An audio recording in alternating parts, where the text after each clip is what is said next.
Muito boa noite a todos os nossos amigos e telespectadores da Rede ConnectV espalhada pelo mundo. Temos do Brasil, Portugal e Estados Unidos sempre conectados nas notícias relacionadas principalmente ao mundo político do Brasil, com as repercussões internacionais possíveis e desejáveis deste nosso Brasilzão. E já estamos representados aqui com o nosso elenco pronto, apostos começando lá, hoje na extrema-direita. PH Araújo, diretamente de Washington, D.C., Estados Unidos. Seja muito bem-vindo, PH. Olá, meus caros amigos, a toda a audiência, Renatão, professor Pilão. Pilão, olha, o senhor que é professor, vamos lá, tem uma situação, sempre tem uns alunos assim que mal aparecem na sala de aula, a gente chama ele de turista, né? Aqui no programa nós também temos, né? Ele chama-se Eudes Ricardo, que está conosco hoje. Bom dia, boa tarde, boa noite. Apareceu, eu vou fazer chamada e vou pôr presença pro Eudes, hein? Ele não vai ficar com 100% de falta.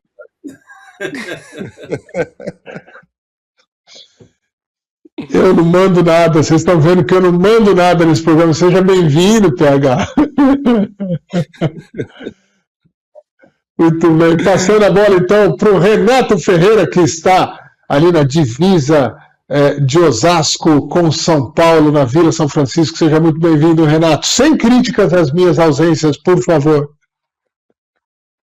Não, muito bom dia, boa tarde, boa noite aí, meu caro Eudes, PH dos Estados Unidos, Pilão, o Jefferson de Barueri. Não, eu diria que você é o dono da bola. Ao contrário, você é o dono da bola aqui, meu amigo, nesse campo democrático aqui, graças a Deus, né, que eu faço parte também, aprendo a cada semana com vocês aí, inteligências assim, acima da média no jornalismo democrático, né, e com humor na medida certa. Falamos sim aqui mais uma vez da Zona Oeste de São Paulo, da capital, Vila São Francisco, na divisa da nossa querida Osasco, Eudes, que você conhece tanto. Você é osasquense mesmo, eu acho, né? Então, da nossa querida Osasco, e aqui agora 19 graus e a temperatura mais baixa que a de ontem. Então está um clima bastante agradável e nós estamos aqui a postos, sim, para mais um X da questão, ok? Muito bem, eu sou o dono da bola, mas é aquele cara que deixa a bola emprestada mesmo quando ele está ausente, que o importante é manter jogando. Então, chamando mais um craque desse... Já toda a linguagem de Copa do Mundo sendo incorporada aqui no nosso programa, eu chamo ele, o craque, o nosso camisa 3, que é uma no cravo, uma na ferradura, entendeu? É só porrada, o nosso zagueirão do Principado Independente de Moema. Seja muito bem-vindo, professor Pilão. Muito obrigado. Eu é que lhe dou as boas-vindas, Eudes, né? Como disse o nosso amigo PH, seja muito bem-vindo ao seu programa, né?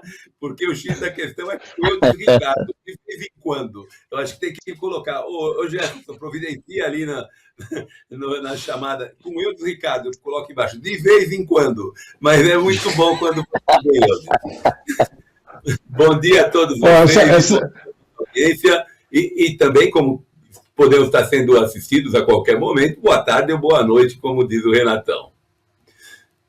Muito bem. Eu quero só, em minha defesa aqui, dizer que essa minha claudicância na presença, ela não está restrita ao X da questão.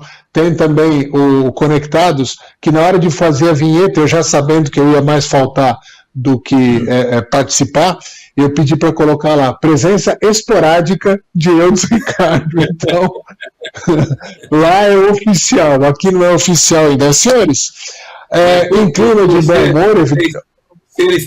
Ser esporádica não significa dizer que pipoca, significa? Pipoca de vez em quando, é assim? Não. Mas vamos lá. Dando início ao nosso programa aqui, é evidente que sempre com bom humor, e retratando essas nuances sempre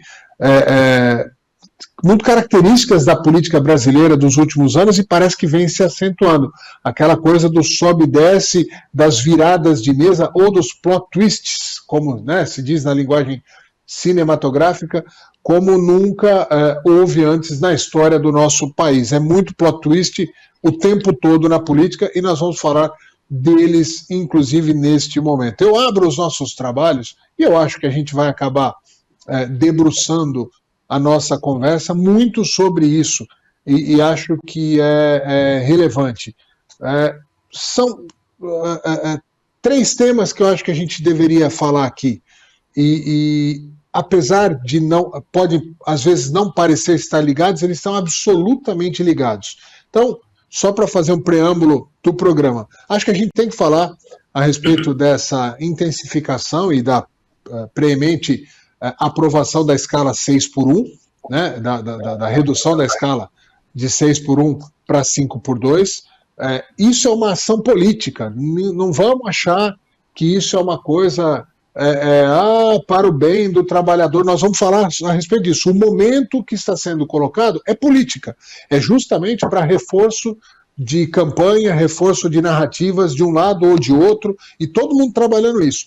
Na sequência, a visita do Flávio Bolsonaro a convite da Casa Branca, ou não a convite da Casa Branca, a gente pode debater a respeito disso, e, na sequência, talvez a bomba da semana, a maior de todas, aquela que sim pode gerar uma repercussão direta na campanha eleitoral, muito positiva, ou em alguns, por uma outra análise, muito negativa para uma das campanhas, que é a classificação pelo governo americano do PCC e Comando Vermelho como organizações terroristas, o que muda sobre tudo isso. Então, para criar uma linha do tempo aqui, vamos falar primeiro da escala 6x1, que deixa de existir, passa a ser 5x2. Professor Pilão, abro os trabalhos com você. Acho que a gente deve debruçar pouco tempo sobre isso, porque já são favas contadas, mas fazer a análise política, do impacto político esperado pelo governo brasileiro desta aprovação.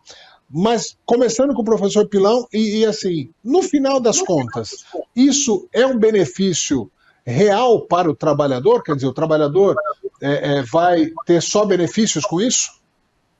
Bom, vamos lá, a palavra só é muito forte, né? Só benefícios é muito forte. Eu acho que nada funciona de um lado só e nada existe sem que haja o contraponto. Isso para qualquer coisa na vida, não é só para a escala 6x1.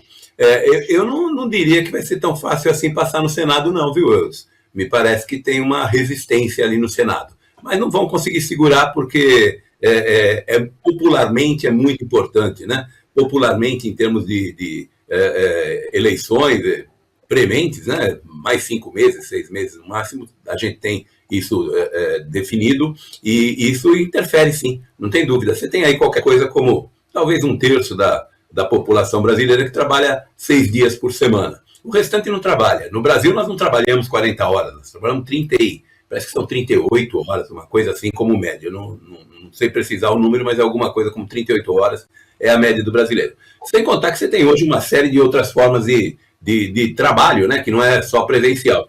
E quem está trabalhando hoje 6x1 efetivamente são negócios que precisam de ter gente. Não tem outra forma. Como é que você atende, por exemplo, num salão de cabeleireiro ou de manicure sem que haja uma manicure ou um cabeleireiro, né? Não tem jeito. Esses caras ou trabalham 6x1 ou então você não tem atendimento. Assim como você tem uma série de outros negócios que funcionam da mesma forma. Um restaurante, você não tem como trabalhar num restaurante se não tiver um cozinheiro, né? Então, quando a gente está falando dessas coisas, o que nós estamos dizendo? Que você vai tirar um profissional um dia e vai ter que ser reposto de alguma forma. Se você repõe de alguma forma, de maneira muito simples, tá? Podia fazer um tratado, mas de uma maneira muito simples, se você retira esse camarada da linha de frente, alguém tem que ir para o lugar, porque ou você fecha o recinto, né? O estabelecimento, ou você coloca alguém para atender, não tem outra forma. Então, a princípio, pode parecer que seja uma boa coisa. Eu não entendo. Eu entendo que nós não temos uma economia que permita isso. É muito simples, a nossa audiência pode tirar ela mesma a conclusão, né? Quando você fala assim, puxa vida, a gente podia fazer tal coisa, uma compra grande, um investimento grande, uma casa, vamos trabalhar mais que é para poder ir buscar isso, né? E o que nós estamos falando aqui, nós precisamos melhorar o país. E o que nós vamos fazer? Vamos trabalhar menos para melhorar o país. É impossível, né? Você pega o PIB, acabou de sair o PIB, né, do primeiro trimestre, 1,1. o PIB do primeiro trimestre. O primeiro trimestre é sempre o trimestre mais pesado do PIB brasileiro. E ele cai 0,2% em relação ao ano passado. O ano passado foi 1,3%. E nós tivemos míseros 2,3% de PIB. Isso significa dizer que o Banco Mundial não deve estar errado, não. Nós devemos fazer no ano talvez alguma coisa como 1,7%, 1,8%. Ou seja, nada, né? Porque 1,8% para um país como o Brasil, que está em desenvolvimento, é nada. É só você pegar os países da América Latina, ele parece que o antepenúltimo com menor expectativa de crescimento em 2026, segundo o FMI. Mas, enfim, a escala 6x1. Para quem está trabalhando hoje aos sábados, com certeza vai ser bom, né? Vai poder ficar em casa, vai poder fazer outras coisas e vai poder vender o seu sábado para alguma outra atividade também, né? Então, eu acho que de maneira assim, ó, se a gente pegar o agregado, vai acontecer alguma coisa? Provavelmente não. O agregado que eu falo assim, pega PIB, vai acontecer alguma coisa? Não, não vai acontecer nada. Vamos parar de trabalhar um dia e vai continuar a mesma coisa, porque vai dar um jeito. O empresário dá um jeito e o funcionário vai dar um jeito de aproveitar esse dia para outras coisas. A longo prazo, sim, teremos problemas e principalmente o sujeito que trabalha aos sábados é o sujeito que vai ter mais problema. Porque se eu contrato mais alguém para o meu estabelecimento, aumenta meu custo. O que eu faço? Nesse momento eu não consigo fazer nada, mas eu substituo ali na frente por um salário menor. Claro, você fala, mas é salário mínimo. Se for salário mínimo, não tem o que fazer. Se não for salário mínimo, o mercado se ajusta. Mas realmente é isso que vai acontecer. A curto prazo, festa, que é o que o PT precisa, é o que o PT está fazendo, é para isso que ele lançou o 6x1. E depois, na sequência, sim, teremos problemas, mas vai se ajustar também, Wilson. Assim, desde o princípio é muito claro, a não ser que o salário seja o salário mínimo, a adequação em 2 anos está feita. A adequação está feita. Se o empresário esperava, eu quero aumentar 10% o salário da minha equipe, ele vai aumentar 6%. E esse 4% ele vai usar para contratação de adequação. A médio prazo, para o empresário, não vai interferir em nada diretamente. A curto prazo, e é isso que é importante, se nós vivêssemos num país onde todo mundo tivesse com a vida resolvida, se fosse a Suíça, a Suécia, tal, e a gente falasse de trabalhar menos e aumentar a produtividade, teria todo sentido. Mas o que vai acontecer hoje? O cara já ganha pouco. Né? Na média brasileira ele sobrevive. Ele vai pegar o sábado, que todo mundo vai falando, o sábado ou domingo, a qualidade de vida, ele vai curtir com a família. Não, ele vai fazer um bico. Ele vai procurar uma outra coisa para fazer, ele vai trabalhar do mesmo jeito que a conta não fecha. Infelizmente, a conta do trabalhador brasileiro não fecha. E a culpa não é dos empresários. A culpa é dos sucessivos governos que vão desgastando o tecido econômico brasileiro a longo prazo. Eu vou passar lá para o PH, passando uma informação ou uma frase que me chamou muita atenção. Tem um podcast, eu não vou me lembrar o nome agora, que tem a participação, se não me engano, é de um angolano, um chinês e um americano e um brasileiro. Eu não me lembro o nome agora. Francês, isso, perfeito.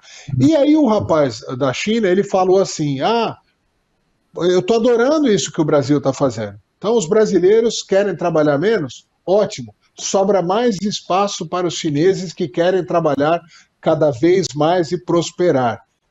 PH, o resumo é esse, né? Assim, camarão que dorme, a onda leva. A força de trabalho brasileira achar que isso vai ser um grande benefício como país, não vai ser. Talvez o melhor caminho fosse uma flexibilização muito forte de pagar de acordo com horas trabalhadas. Se o cara quer trabalhar muito mais porque ele precisa ganhar muito dinheiro, ok. E se o cara está mais tranquilo, quer trabalhar menos, ok também. Teria trabalho e oportunidade para todo mundo, assim como acontece nos Estados Unidos, a maior parte dos casos. É exatamente o ponto que eu ia trazer, Eudes, essa comparação com os Estados Unidos da América. Por quê? Eu estou aqui e você consegue perceber como o dinheiro aqui ele tem um valor muito maior e um impacto. E olha só que interessante, como que esse impacto ele é traduzido na sociedade. Eu vou pegar, vou considerar tudo que o professor Pilão, né, já falou, o que você disse, e só vou colocar um exemplo. Aqui nos Estados Unidos, se você quer comprar um iPhone, o impacto disso no seu salário mensal não é tão grande como no Brasil. Se você vai comprar um carro aqui, não é um evento familiar que você, sabe, igual tem no Brasil. Por quê? Porque a condição que nós estamos aqui, você compra um Tesla pagando $400 por mês. Você compra um BMW pagando $350 por mês. Só para a gente entender do que a gente tá... Imagina comprar um BMW no Brasil, vai com R$600, R$700. Você não consegue fazer isso nem com Kwid hoje em dia no Brasil. Por quê? Porque aqui você trabalha e aonde que o esforço do seu trabalho ele é recompensado, não é no dinheiro propriamente dito, mas na valorização dele, porque produto é muito barato. O que você paga mais aqui nos Estados Unidos é a competência, é o serviço. E isso beneficia uma população que quer aprender, que quer evoluir e que não está preso a um serviço de encosto. Ah, eu vou ficar morcegando, dormindo no banheiro, meu patrão tem que pagar um salário de qualquer jeito, e aí você vai criando um sistema de miséria mental, que é o que acontece no Brasil. E aqui, por exemplo, nos Estados Unidos é o seguinte: quem trabalha mais vai colher os frutos. E é o que faz o país prosperar em todos os sentidos. E a gente, óbvio que quando eu não estava aqui, eu tinha essa percepção, mas quando você está aqui, isso é muito mais amplificado. Você vê na prática, você vive no dia a dia e você sente aqui, ó, na sua conta bancária também. É algo que é muito latente. Para fechar o comentário, né, porque o comentário do professor Pilão foi brilhante, eu só quero chamar a atenção para a falência moral, assim, total do Congresso brasileiro. Gente, ano de eleição, escolham bem seus votos, tá? Pelo amor de Deus. Ó, eu quero destacar aqui o pastor Sargento Isidoro. Olha só, o cara ele coloca várias atribuições antes do nome dele, né? É o pastor, ele é Sargento Isidoro do Avante da Bahia. Ele disse o seguinte durante a votação, que ele foi vestido de operário, colocou capacete, colete, aquele pessoal, né, da construção civil, e disse o seguinte, aspas, olha, desculpa os meus amigos da Bahia, né, mas depois reclama do baiano, né, aspas, além de melhorar a vida das famílias, os trabalhadores e trabalhadoras terão tempo, inclusive, para terem mais filhos, portanto, fazerem seu sexo em paz e com mais tranquilidade. Fecha aspas. Esse é o parlamento que aprovou isso, meus amigos. Eu vou dizer o quê? É isso. Esse é o meu comentário, Eudes. Não, eu, assim, merecia um programa à parte, ou uma série à parte, a gente falar da falta de qualidade e competência, inteligência, tudo quanto é coisa, todos os adjetivos positivos que deveriam ser inerentes a deputados, né, federais no Brasil. A gente podia fazer uma série completa para fazer críticas a respeito disso e de outros tantos, né? Eu vou passar a bola pro Renato, aí fazendo uma inversão aqui, tentar fazer uma meia-culpa. A oposição ao governo, ou seja, a direita, os conservadores, os apoiadores, vamos dizer, da família Bolsonaro, e aí eu pinço especificamente o Sóstenes numa declaração, olha, como uma maneira de travar ou de causar uma polêmica, não, agora nós vamos defender a escala 4x3, tal. É evidente que eu e vocês e uma parte da sociedade pequena vai perceber ali um jogo político e uma ironia nível 1 milhão. Todos nós enxergamos isso. O problema é que parte da sociedade não. E aí parte da sociedade vai falar, ué, mas eles estavam contra, agora estão falando 4x3. É um nível de sofisticação de informação política e até de estratégia, usando a ironia, que não foi explicada para a população. E aí a minha pergunta, não foi explicada por falta de competência comunicacional, que a direita tem e tem muito, ou, deixa o povo acreditar isso, já que é ano eleitoral, eu vou criar aqui uma narrativa bobinha e que vai que cola e eu ganho meia dúzia de votos aqui lá. Foi falta de inteligência de comunicação ou foi uma espécie de malandragem aí em ano eleitoral? Renato, fazendo meia-culpa aqui. Eu diria que foi aí mais ou menos uma malandragem em ano eleitoral, porque não é novidade a 4x3, né, a escala, porque quem apresentou primeiramente isso aí foi a própria deputada, deputado Érica Hilton, né? Eles antes defendiam essa escala 4x3, porque para essa esquerda ultrapassada do Brasil, parece que quanto menos trabalhar, então ele deveria propor aí talvez uma escala, como é que é, 0x7, né? Ficar em casa o tempo todo. Eles sempre combateram o empresariado, e eu sempre defendia que eu tenho um CNPJ desde 2000, mas eu não me considero empresário. É uma empresinha familiar. Mas, gente, a gente sabe que o custo do Brasil é muito alto e quem realmente eleva um país, a sua qualidade econômica, social, política, educacional e tudo, são os empresários. Porque eu pergunto, mais uma vez aqui, né, apenas uma pergunta retórica, por acaso o poder público produz alguma coisa? Né? Seja político, seja o executivo, o judiciário ou o legislativo, eles não produzem nada, ao contrário, né? A gente vê no Brasil, principalmente, é um custo altíssimo, talvez o mais elevado do mundo, em relação com o baixo salário do brasileiro. Então, eles não produzem nada, ao contrário. E essa escala, fim da escala 6x1, só voltando aí a um alerta do Pilão, ela pode ter uma dificuldade, sim, ali no Senado, ao contrário do que o Lula espera, apesar da popularidade, né, alta que tem isso aí, porque vai ao encontro, né, do desejo desses trabalhadores que não pensam muito, porque o Alcolumbre, que tem essa rixa já antiga com o Lula, ele se reuniu agora, se eu não me engano, anteontem, com os empresários, né? Empresários aí de vários ramos, estiveram lá em Brasília e estão colocando para eles o que vai significar.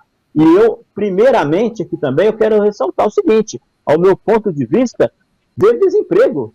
Já está havendo, porque no Brasil também é essa maquiagem, principalmente do IBGE, que para eles, por exemplo, os dependentes de Bolsa Família são pessoas que têm emprego. Então isso é um absurdo, né? Porque quem tem o Bolsa Família é porque não tem condição de viver sem a esmola governamental. E é uma miséria, né? Então é um absurdo falar que quem está no Bolsa Família está empregado. Então tira isso da estatística do desemprego, e acha que o desemprego está mais alto na história do Brasil. Isso não é verdade, basta a gente ver nas ruas tantas pessoas, e só para terminar, eu quero pegar essa aspa que o PH trouxe aí, do pastor Sargento Isidoro, e juntando com o que você colocou, eu acho que o corte realmente para político no Brasil, que fosse políticos decentes, inteligentes e coerentes, a gente deveria ter não só de deputados federais, não. É a partir da vereança. Isso aqui não quer dizer nada antidemocrático. As pessoas que não estudam não têm condição. Eu acho ao contrário. Deveria ter um corte educacional, que a pessoa que não tem o acesso, que o Brasil dê acesso, e ele vai conseguir. Então, ele pode ajudar o seu bairro, a sua periferia, a sua comunidade, de várias formas. Não precisa dele ser eleito para entrar numa Câmara, Prefeitura, deputados aí, para ajudar e ter um salário absurdamente em relação ao baixíssimo salário mínimo do Brasil. Então, só para concluir, fim da escala 6x1, seja quando ela passar, vai haver desemprego, que já está havendo demissão, principalmente das pequenas e microempresas. Eles já estão demitindo, porque ninguém pode proibir a pessoa de demitir, já se preparando para contratar pessoas aí com salário menor para ele manter o seu negócio, entendeu? Professor Pilão, para encerrar? Muito rapidamente, só lembrando que nós estamos batendo todos os recordes de empresas em recuperação judicial. Nós tivemos, agora no final do ano passado para cá, já temos mais 5,5%, um aumento de 5,5% no número de recuperações judiciais. E no ano, 13%. Ou seja, se você está com uma empresa em recuperação judicial, o que essa empresa está dizendo? Meu amigo, não consigo te pagar, mas não tem problema, eu vou te pagar em 36 vezes. Vai pegar o salário do cara, vai mandar embora e falar, olha, eu não tenho como pagar, estou em recuperação judicial, você procura a justiça. Complicado. E assim... Eudes, e aí, Renato só mais um segundinho, Eudes, para mim. Só mais um segundinho aqui, isso que o professor está falando, em empresa em recuperação judicial, soma-se também a tecnologia, né? A tecnologia avançada, como acho que o Pilão mesmo que publicou uma rede de supermercado, o Mateus, do Nordeste, demitindo aí, não sei, 6 mil pessoas, entendeu? Por causa também da tecnologia, e para ele vai ficar mais fácil contratar um robô para fazer o que várias pessoas fazem, não é isso? Então, isso significa o quê? Desemprego. Será que é isso que vai? Então, eu acho que, inclusive, o efeito eleitoral dessa medida vai ser desfavorável ao Lula, entendeu? E só para completar esse tema e a gente passar para o próximo, o Renato falou que tem CNPJ desde do ano 2000. Eu tenho um CNPJ mais antigo, que está na minha posse, de 1980, da empresa da família. Eu tinha só 8 anos, evidente que eu não constituí a empresa, então eu tenho 2 CNPJs. E é até ridículo você falar que um empresário que tem um CNPJ comemorar no final do mês só o fato de não estar devendo nada para ninguém, isso ser motivo de comemoração, isso seria motivo de piada nos Estados Unidos ou num país desenvolvido. Mas no Brasil, quando a gente fala, não, eu estou super bem, eu não devo nada para ninguém. Ah, mas você está ganhando dinheiro? Não, às vezes dá, às vezes não dá. Isso seria motivo de vergonha. No Brasil, é motivo de comemoração. Para finalizar, quem diria que hoje a fila de empresários buscando ir para o Paraguai, levar suas empresas para o glorioso Paraguai, que tem 7 milhões, 8 milhões de pessoas só, porque a carga tributária, os incentivos fiscais e profissionais para os empresários que vão para o Paraguai são infinitamente maiores do que do Brasil. Se o Brasil tivesse, ao invés de 200 milhões de habitantes, que é uma potência, e o tamanho territorial dele fosse reduzido, se ao invés disso a gente tivesse um país com 5 milhões de pessoas e um território reduzido, nós seríamos uma espécie de mendigos do mundo. Seríamos um dos piores países em níveis econômicos do mundo. É triste de avaliar isso e a perspectiva não é boa. Vamos mudar de tema. Flávio Bolsonaro... Oi? Pois não. Eu disse. Perspectiva de crescimento do Paraguai para 2026, acima de 10% do PIB. Tá vendo? Haddad. A China da América do Sul, né? Da economia que o Paraguai já teve. E vocês lembram que tinha uma piadinha? La garantia soy yo. La garantia soy yo. E eles estão lá a 10% e nós com esses risíveis 1 ponto qualquer coisa aí. Mas vamos lá, pessoal. Mudando de tema e falando da visita do Flávio Bolsonaro. Tem gente que falou que ele foi convidado, tem gente que falou que ele forçou a mão para estar lá, que foi uma articulação. Aí, ele vai ser recebido pela porta dos fundos, ele vai ter que entrar por baixo da mesa, ele não vai receber café. Bom, ficou uma celeuma danada de que, não, o Lula teve pompa e circunstância, o Flávio apareceu lá. Eu já falei dele aqui, aquele imbecil daquele jornalista da Globo, como que é o nome dele? O Guedes. Otávio Guedes. Otávio Guedes, ele fazendo... parecia mais uma foto de um fã do lado de um ídolo. Quer dizer, um monte de bobagem. No final das contas, o que vale é que um pré-candidato a um país do tamanho do Brasil foi recebido, teve uma reunião de 1 hora e pouco lá com as pessoas mais importantes do governo americano, e que isso tem sim um impacto diretamente eleitoral. Sim, traz frutos diretos. Na sequência, e eu vou pedir para a gente comentar a sequência depois, mas na sequência explode essa notícia sobre a classificação do PCC e do Comando Vermelho como grupos terroristas. Mas primeiro, a visita do Flávio. Eu vou começar lá com o nosso especialista, o PH. PH, essa visita do Flávio, independente da opinião que foi pela porta da frente, pela porta dos fundos, tal, é uma coisa usual? Ou seja, o Trump recebe pré-candidato de tudo quanto é país só porque o cara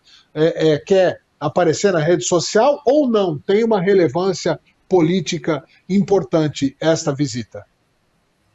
Olha, tem uma relevância política, né? Eu acompanhei de perto tudo isso, e a gente tem vários fatores aqui que precisam ser observados, tá? O primeiro é o que motivou. O que estava claro é que houve um distanciamento, sim, do presidente Donald Trump da família Bolsonaro por um tempo, tá? E isso aconteceu justamente no momento que houve uma aproximação com o PT e o Trump entendeu que poderia, de repente, negociar com o Lula. Por 2 vezes o Lula tentou uma estratégia. Não, vamos colocar a nossa equipe técnica para conversar e depois a gente aparece aqui e posa para as fotografias assinando tudo. Não é como o governo americano gosta de trabalhar, não é como o Donald Trump gosta de trabalhar. Na segunda vez ele topou, que foi na visita logo no comecinho aqui do mês de maio, que cobrimos também pela Connect TV. Bom, o que aconteceu desde então? Lula pediu 30 dias para avançar em diversas questões. E, de fato, ele não avançou praticamente em nada. Pelo contrário, ele mudou a estrutura da visita, ele gerou ali um ruído muito grande com a imprensa americana. E mais do que isso, ele falou em ambiente controlado nos Estados Unidos e depois tornou aí a voltar a atacar o presidente americano de volta ao Brasil, chegando a dizer, inclusive, que ele temia a invasão dos Estados Unidos, né, à Amazônia. Bom, algo sem precedente algum para a gente poder colocar isso em mérito de discussão. Agora, o ponto principal, e que poucas pessoas prestaram atenção, foi o seguinte, que essa visita do Flávio Bolsonaro, ela aconteceu no dia seguinte, depois de o Lula assinar um decreto praticamente aí como l'estat c'est moi, né? Como já falamos de la garantia sou eu, então agora l'estat c'est moi. Nós tivemos aí o Lula dando uma canetada fazendo a regulamentação das redes sociais no Brasil. E isso infringe vários acordos internacionais e aspirações do governo americano, primeiro, de não promover nenhum tipo de perseguição ou fomento de perseguição jurídica contra empresas americanas. Segundo, ataca um dos pilares da agenda de Donald Trump no mundo, a liberdade de expressão. Terceiro, depois que o Donald Trump convidou então o senador Flávio Bolsonaro para vir a Washington, nós tivemos um outro ponto importante. Ele voltou à carga com o processo que estava correndo da Trump Media, que é um grupo dele, junto com a Rumble. Esse processo contra o ministro Alexandre de Moraes. E eles conseguiram autorização da Justiça da Flórida para fazer a notificação por e-mail. Meus amigos, quem com ferro fere, com ferro será ferido, já dizia o bom e velho ditado, né? Eu amo ditado popular por conta disso, nunca erra. E o que nós tivemos então? Uma estratégia muito bem elaborada pelo senador Flávio Bolsonaro e seu entorno, porque eles não confirmaram nada, viajaram para os Estados Unidos, mantiveram silêncio, a imprensa descobriu o hotel, cercaram o hotel. Eu estava lá, né, me escondido assim, também tentando cavar alguma coisa, né, como jornalista que sou, e a informação que a gente conseguiu que, de fato, ele iria se reunir com Donald Trump. A reunião teve ali por volta de 1h40 e depois tivemos uma coletiva de imprensa que era para ser na embaixada. Inclusive, cheguei a transmitir também da porta da embaixada, fizemos um programa ao vivo.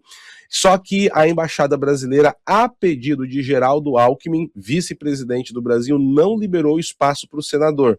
O que é um problema grande, né? E abre precedentes aí que podem ser utilizados ao contrário também no futuro. Então, outro local foi disponibilizado e nessa coletiva de imprensa nós tivemos ali algumas informações do que foi tratado. O mais importante é a questão do escudo das Américas, que já conversamos aqui no programa lá no mês de março. Falei bastante sobre a importância disso. E ele começou com uma declaração falando que não foi aos Estados Unidos para fazer lobby para grupos criminosos e terroristas. Ele também falou que não foi tutelado por nenhum empresário envolvido em esquemas de corrupção e negócios perigosos. E também ele comentou ali sobre os pontos que foram conversados.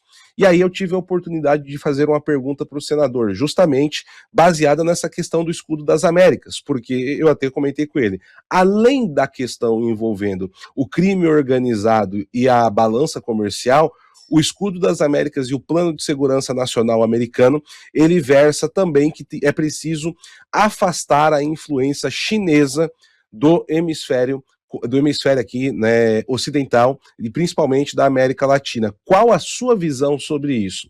E aí ele falou que vai procurar fazer uma relação de acordo com o que for melhor para o Brasil com a China, mas de maneira pragmática, que não faria de forma ideológica como o atual governo está fazendo. E aí, né, nós tivemos no dia seguinte, só estou trazendo aqui tudo o que aconteceu, tá, pessoal? Estava em loco, mas está acabando o meu comentário. No dia seguinte, surpreendeu muita gente, porque ele foi convidado a comparecer ao Departamento de Estado americano, que é a casa da diplomacia nos Estados Unidos, e ele se reuniu com o subsecretário Christopher Landau. E isso já é um convite muito prestigioso, porque lembrem-se, ele é um senador e um pré-candidato, nem candidato oficialmente ele é, e ele foi convidado ao Departamento de Estado. Christopher Landau, ele foi embaixador dos Estados Unidos na OEA e também embaixador dos Estados Unidos no México. O que significa isso? Que ele é a pessoa principal em todas as ações de combate ao crime organizado e cartéis de drogas internacionais. Bom, passado isso, nesse exato momento dessa visita, Marco Rubio estava em reunião com Donald Trump porque Rubio tinha acabado de chegar da Ásia. Ele visitou a Austrália e a Índia e fechou alguns acordos por lá. Terminada a reunião, o senador Flávio Bolsonaro foi convocado a retornar à Casa Branca. Então ele se reuniu dentro da Casa Branca, não no Departamento de Estado, vejam a importância disso, com Marco Rubio. E aí ele teve diretamente com o chefe da pasta da diplomacia internacional, o que fica claro que durante a reunião entre Rubio e Trump, houve ali uma conversa sobre a reunião de Trump e Flávio Bolsonaro, e o Flávio que levou documentações importantes sobre a questão do crime organizado no Brasil ao presidente americano. E aqui é uma especulação, sim, mas muito palpável na realidade, de que o Trump falou, você precisa conversar com ele está aqui na cidade. Ele foi convocado. E depois de conversar com o Marco Rubio, ele foi convidado pelo vice-presidente J.D. Vance a ir ao seu gabinete. E no gabinete, que ele teve uma reunião separada também com o vice-presidente americano, o tema principal da conversa foi a liberdade de expressão e de imprensa no Brasil. Senhores, olha, independente de gostar ou não de político, independente de qualquer coisa, nós precisamos olhar os fatos, e os fatos é que essa foi uma visita, tanto do ponto de vista diplomático, de influência e até mesmo eleitoral, um sucesso. E os resultados que vieram logo depois do retorno de Flávio Bolsonaro, então, maiores ainda. Segundo uma parte da imprensa e principalmente o pessoal da esquerda brasileira, e eu sempre faço menção à esquerda brasileira porque a esquerda brasileira ela é diferente da esquerda europeia, na média, por exemplo, ou da própria esquerda clássica americana. A esquerda brasileira é um monstrinho diferente, mas que isso é porque ele forçou a situação. Ou então vou pedir para o PH, já que é só forçar a situação, vê se você consegue articular uma agenda dessas para mim também quando eu for para Washington, tá? Porque segundo estão dizendo é muito fácil, é só forçar a situação, manda e-mail, fica lá na porta, a gente faz essa mesma agenda comigo. Eu vou passar para a linguagem futebolística e passar a bola para o Renatão. Renatão, golaço, gol de placa, essa viagem do pré-candidato Flávio Bolsonaro em ano de Copa, é um gol desse que pode, sabe aquela coisa esse gol pode ter decidido o campeonato? Esse gol pode ter decidido ou ajudar a decidir o campeonato? Olha, o Eudes, é um golaço, sim, é um golaço de placa. Inclusive, né, falando já que nós estamos no clima de Copa do Mundo, eu estava assistindo o jogo do Cruzeiro ontem, último jogo, né, pela Libertadores, e o Matheus Ribeiro, esqueci o nome agora, desculpa, não é Matheus, ele fez um golaço, rapaz, fez 2 gols, classificou o Cruzeiro, um golaço, enquanto aí está levando o jogador até meia boca, né, entendeu?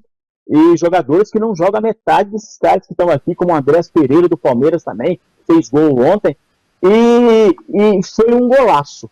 Se vai definir o campeonato, é outra história, porque depende também de como esse time vai continuar jogando daqui para frente, depois, né, de algumas jogadas bizarras, né, esse time que eu falo do Flávio.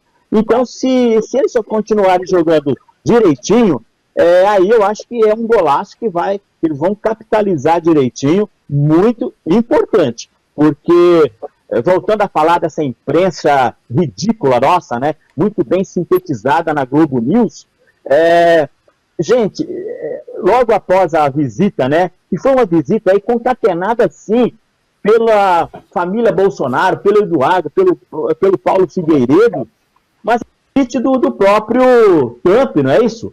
Porque foi uma visita, claro, extra agenda, mas foi uma visita. E essa imprensa ridícula, gente, aqui do Brasil, o que eles fizeram?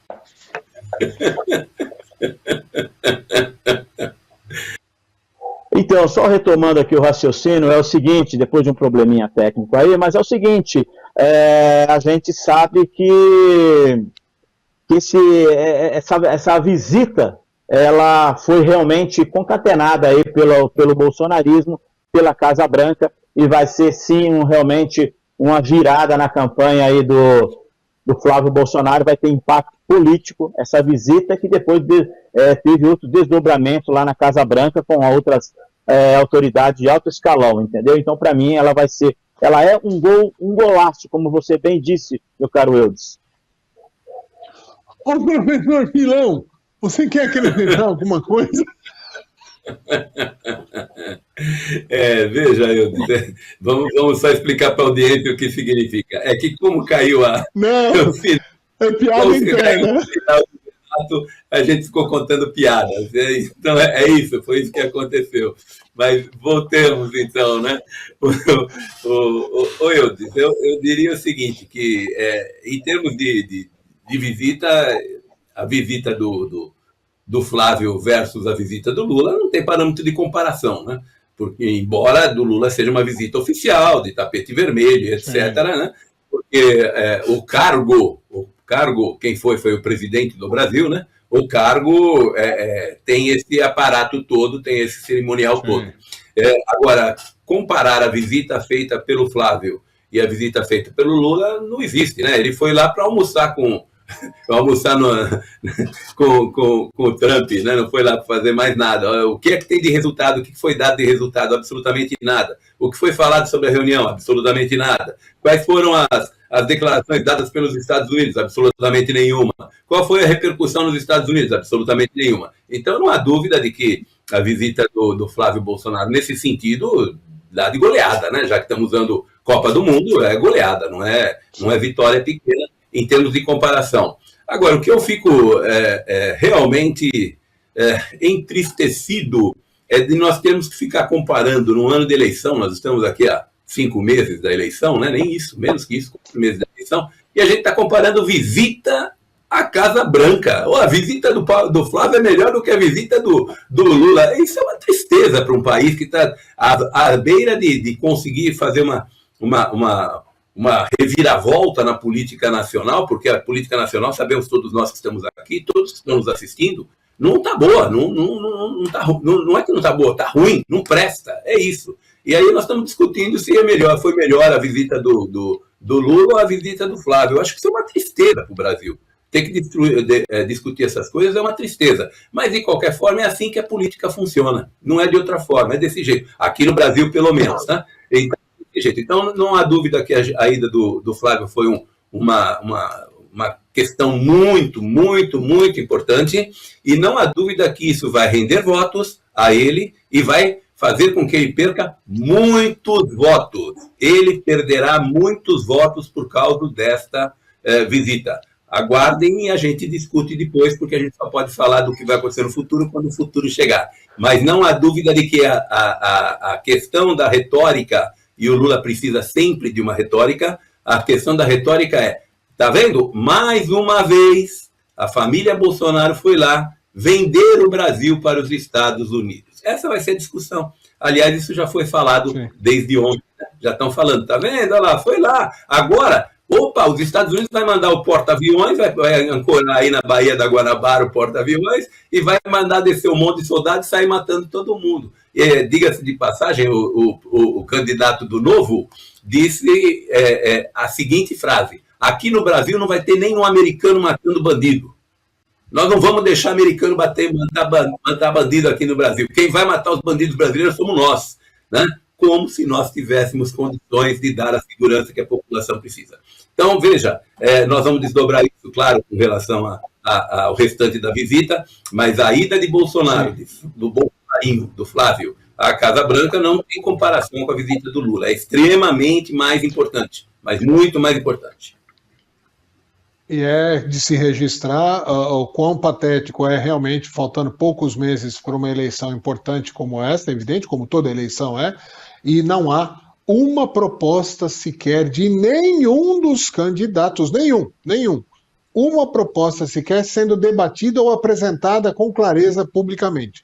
Vale para o Lula, vale para o Flávio, vale para o Caiado, vale para o Zema, vale para o Renan, que são os que pontuam na frente, nenhum deles tem uma proposta clara sendo debatida. Não estou dizendo que eles de repente não têm, aí o cara tira lá um projeto de governo de uma gaveta e fala, não, tá aqui, ó, eu tenho propostas, mas nas redes sociais, na grande imprensa ou na imprensa especializada em política, nada se debate sobre propostas reais de soluções para os problemas dos brasileiros. Vamos para a última parte do nosso programa falar... Nem teremos, hein, Eudes? Não teremos, porque não será essa a campanha. Sim. A campanha é derrubar o outro. Ninguém vai votar no Lula ou vai votar no Flávio. Vai derrubar o Lula ou vai derrubar o Flávio. Essa vai ser a eleição de quem é menos odiado. É isso. No Brasil. E só para passar para o último tema, esta informação que explodiu, né, na noite de ontem, e eu fiquei sabendo em primeira mão pelo mais competente canal de política internacional que atua no Brasil hoje, que é PH Araújo, PH Vox. Eu fiquei sabendo, vendo lá o vídeo na Connect TV, Washington, D.C., a bomba explodiu. Assisti o primeiro vídeo, absolutamente esclarecedor, que até recomendo para que vocês entrem depois e assistam, para saber informações mais detalhadas do que a gente consegue passar em uma hora de programa aqui. E eu vou começar com o Renato. Renato, era um anseio... Pois não? É muito rápido, porque eu ia fazer a minha fala, ia começar parabenizando o PH pela cobertura que ele fez com relação à visita do Flávio. Foi estupenda. Eu vi uma quantidade muito grande. E eu devo dizer que provavelmente ele está estourado fisicamente e psicologicamente, porque o que este rapaz trabalhou e o resultado do trabalho dele é de ser elogiado. Eu ia começar falando isso, PH, eu peço desculpas, por isso eu te interrompi de novo. Parabéns, PH. Ô, PH, obrigado. PH, você não está preocupado com a escala... PH, você não está preocupado com a escala 6x1? Eu tô igual o chinesinho, que vem a 7x0, meu amigo. É isso. Vamos lá, passando a bola primeiro para o Renato. Renato, é assim, isso era um anseio generalizado da população, meio sem saber do que se trata. Quando falava, tem que classificar como grupo terrorista, a população fala sim, meio sem informação. Porque na cabeça da população, assim, do jeito que dá, não dá para continuar. Do jeito que está o combate ao crime organizado no Brasil, não dá para continuar. Porque a gente tem uma polícia impedida de fazer parte do seu trabalho. Um judiciário que parte dele não é que passa um pano, ele quase que legaliza algumas atividades e facilita o crime. Mais uma vez, uma parte do judiciário, aquela parte corrupta, que solta o cara que está preso, condenado há muitos anos, o cara vai lá e solta e o cara desaparece. A gente tem uma população refém, e até o caso específico de algumas cidades do Nordeste, e principalmente do Rio de Janeiro, não é refém do medo, é refém físico, dentro de um território controlado. Esse é o grande tema. Há territórios onde a mão do Estado não entra. Então, mesmo sem ter muita informação, a população é aquele negócio assim, eu não quero saber se o soldado que vai combater isso, ele é americano, ele é chinês, ele é croata, ou ele é brasileiro, ou ele é sei lá o quê, paraguaio. A gente tem que fazer alguma coisa. É uma forma de desespero da população que, a princípio, gosta dessa classificação. E aí eu vou até deixar para o PH falar, principalmente o PH, talvez até o próprio Pilão. Eu quero que você fale dos anseios, e eles falem um pouco tecnicamente o que isso significa na prática, né? Essa classificação muda o que no jogo? Renato, era um anseio geral das famílias brasileiras? Para mim, claro que era um anseio geral de todas as famílias brasileiras, porque é o seguinte, Eudes, as famílias, a sociedade de bem, as pessoas que trabalham, elas sofrem o terror na pele, né? Então, fazendo uma analogia aqui, quando uma rua tem muito assalto, um bairro tem muito assalto, as pessoas não querem saber se o policial que está lá é civil, militar ou da guarda municipal, entendeu? Tendo policiamento presente, isso significa que vai diminuir os assaltos, entendeu? Os roubos, furtos, tá entendendo? Então é o seguinte, o que a população brasileira já sente há muitos anos, gente, é o terror levado pelas organizações criminosas.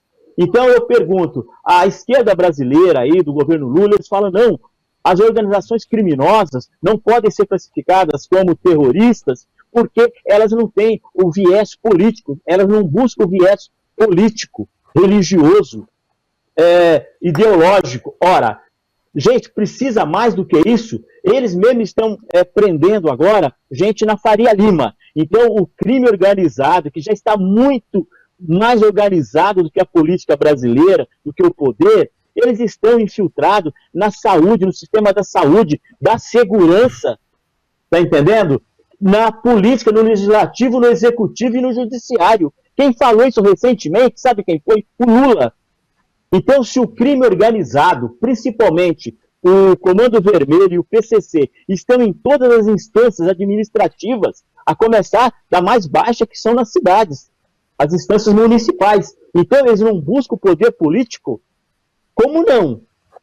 Se eles têm deputados, se eles têm advogados, se eles pagam faculdades, se eles dominam UBSs aqui na cidade de São Paulo e na grande São Paulo. Hoje, você conhece bem Osasco, e não só Osasco, mas como as cidades da grande São Paulo, para não falar do Rio de Janeiro, onde tem todos os morros ali dominados.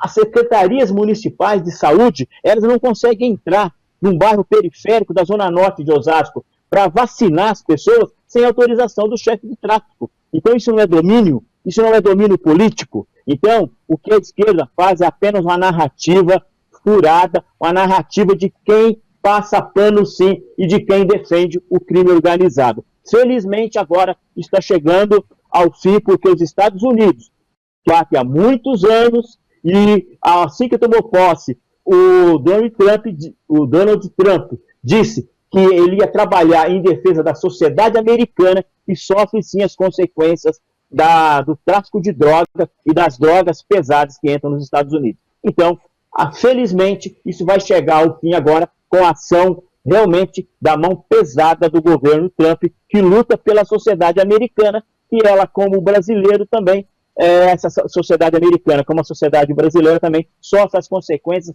nefastas do tráfico de droga. Eles buscam lucro, mas também está buscando o poder político. Então, tem sim que ser classificada como organizações terroristas, e é isso que o povo está sentindo, tá entendendo? Eles sentem o terror. Se esse terror vem do crime organizado ou vem do terrorista mesmo, a população não quer saber, gente. O tiro, quando ele vem, e quando o pai perde um filho querido, uma filha querida, porque ele está com um tênis mais novo, isso é terror, tá entendendo? E graças a Deus que agora, sim, pelo menos na minha opinião, vem o combate forte contra o terrorismo provocado pelas organizações criminosas no Brasil.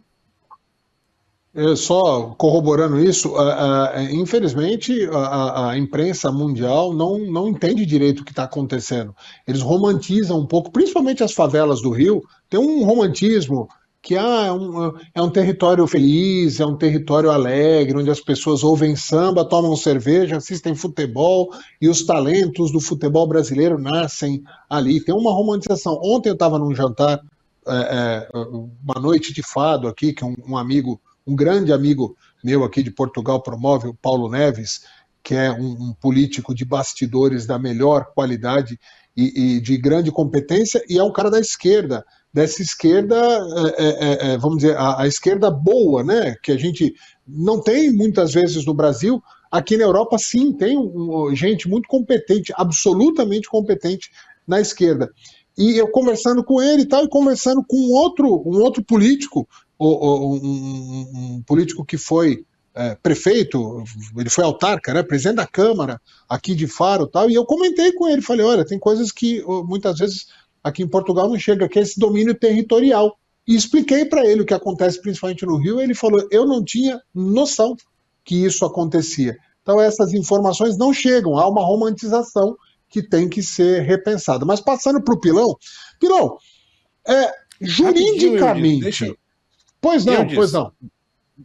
É porque em cima disso, só para não perder o gancho, de tão importante isso que você relatou agora e que o Renato falou, um dos pontos que se destacou e que foi falado do que foi conversado ali com o Flávio e o Trump, eu acho que isso foi determinante para o que aconteceu, foi o seguinte: quando o Flávio deu a informação para o presidente Donald Trump que hoje 25% do território brasileiro é controlado pelo crime organizado, o presidente Trump olhou para ele e falou assim, você está falando que 1/4 do território do Brasil não é controlado por vocês?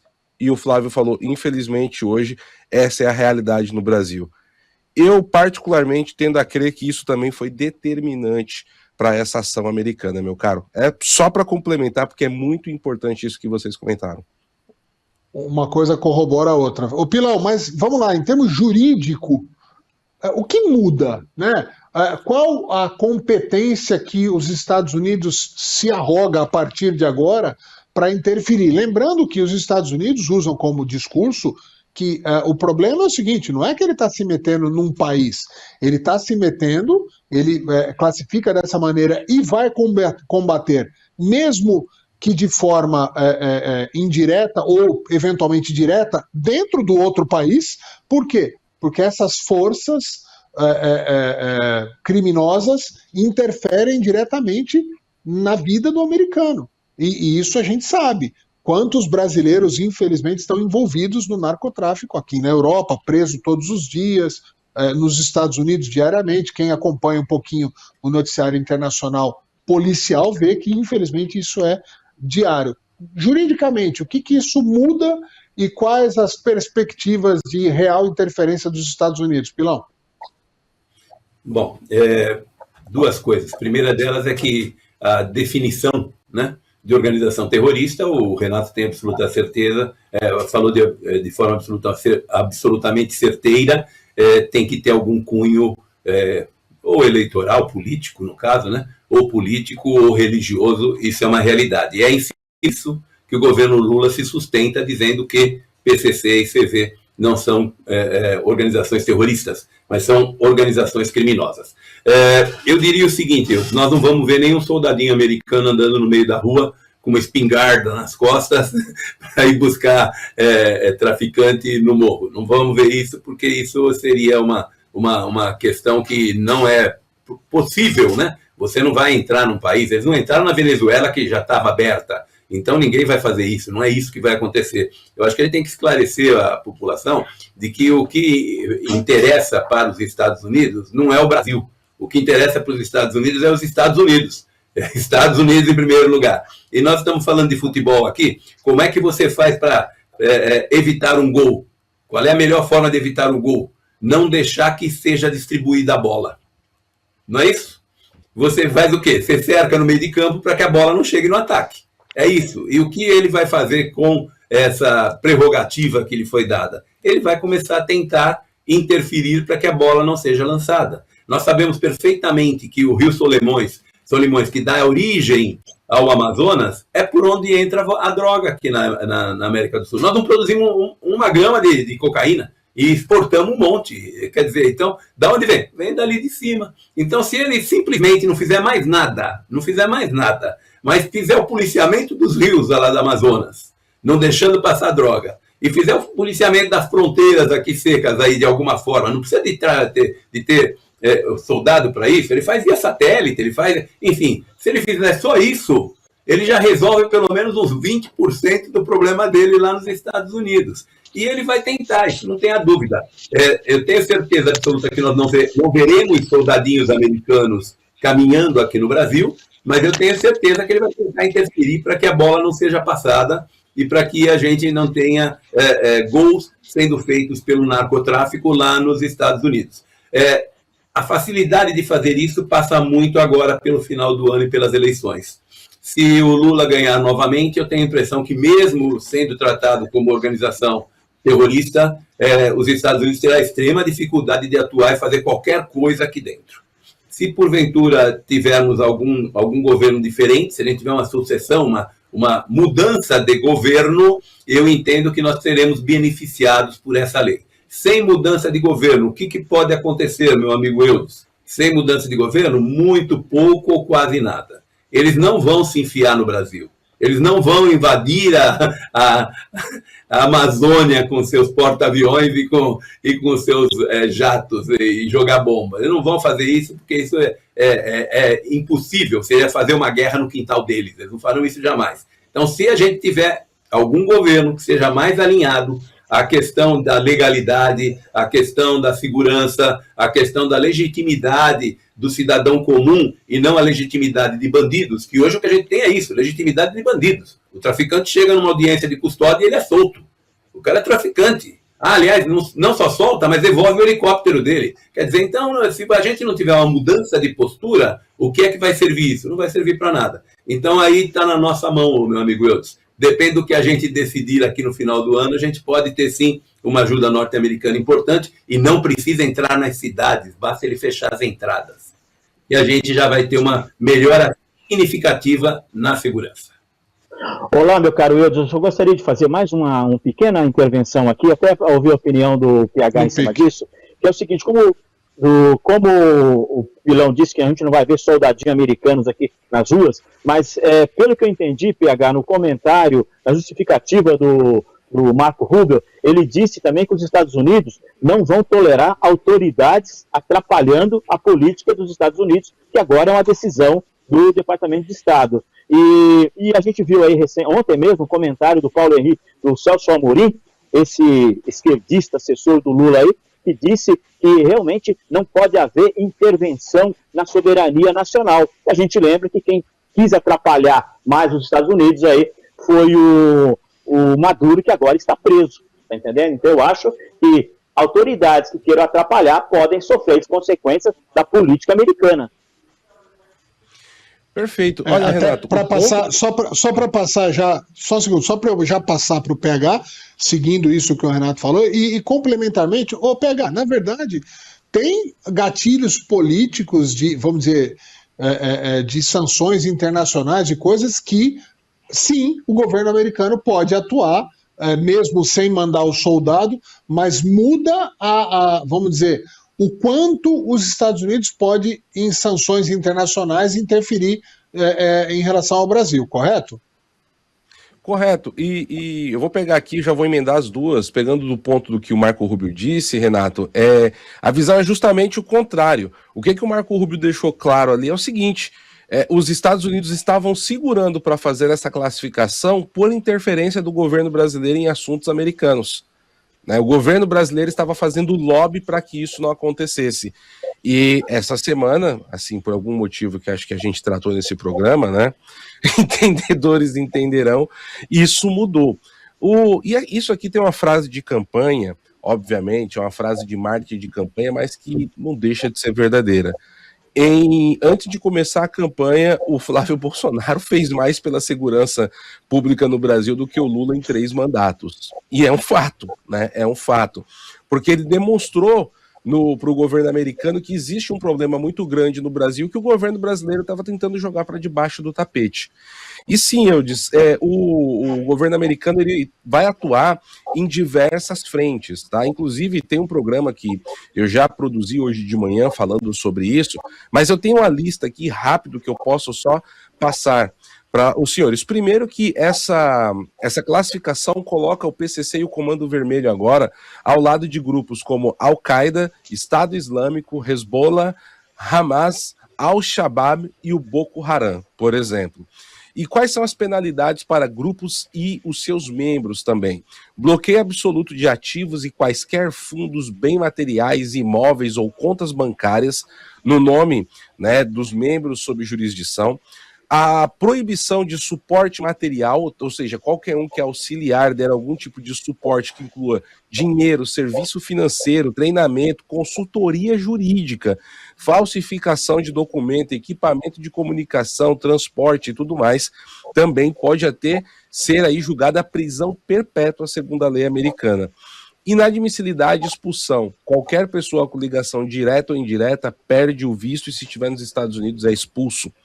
Jurisdição extraterritorial também, porque os Estados Unidos entendem que mesmo que esses grupos estejam cometendo os crimes fora dos Estados Unidos, eles podem condenar aqui dentro dos Estados Unidos esses grupos, tá? O que atinge? Principalmente aí serviços bancários e financeiros, tá? Empresas como Visa, Mastercard, ou processadores de pagamento como PayPal, Stripe, e também sistemas de remessa, como, por exemplo, o Western Union, tá? Não podem mais prestar serviço para nenhuma pessoa desse tipo. Serviços de tecnologia e comunicação, tá? Então, empresas como Meta, e a gente está falando de WhatsApp, Facebook, Instagram, Google, Apple, Microsoft, X, servidores, tudo. Seguros e logística também impactada, e a gente sabe que essas organizações usam muitas empresas de transporte de valores e postos de gasolina para lavar dinheiro. Então, olha a quantidade de seguradoras que terá problemas com tudo isso. Não é só o sistema financeiro, né? O escrutínio vai ser muito grande do compliance. Então, nós temos aí agora aquele paradoxo do sistema bancário brasileiro, que foi avisado há mais ou menos 2 meses pelo Departamento do Tesouro americano, do Scott Bessent, que avisou o Banco Central brasileiro o seguinte: olha, vamos aplicar as sanções em breve, comecem a ajustar o compliance de vocês. E é o que os bancos já começaram a fazer, segundo eu tive informação de uma pessoa que trabalha em um grande banco, viu?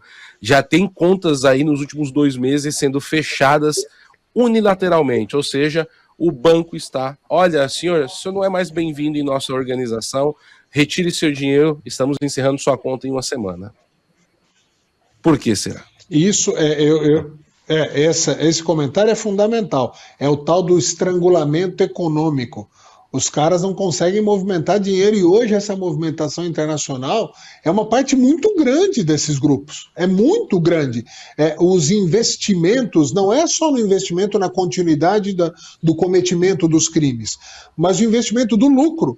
A gente já tem informações que grandes membros dessas organizações criminosas já fazem investimentos em novos negócios, até lícitos, não ilícitos, fora do país, porque ele tem que descarregar esse dinheiro do lucro em algum lugar.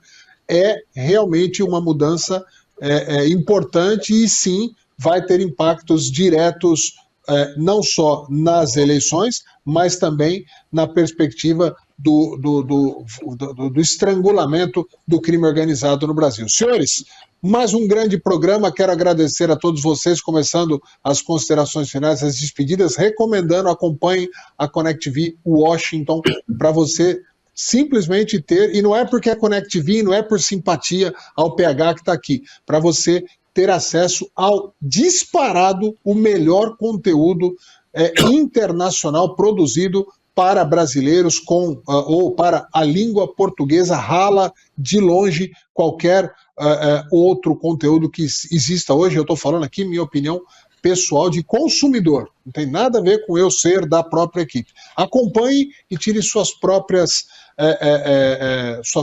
avaliações sobre o que eu estou dizendo. Parabéns, PH, suas considerações finais.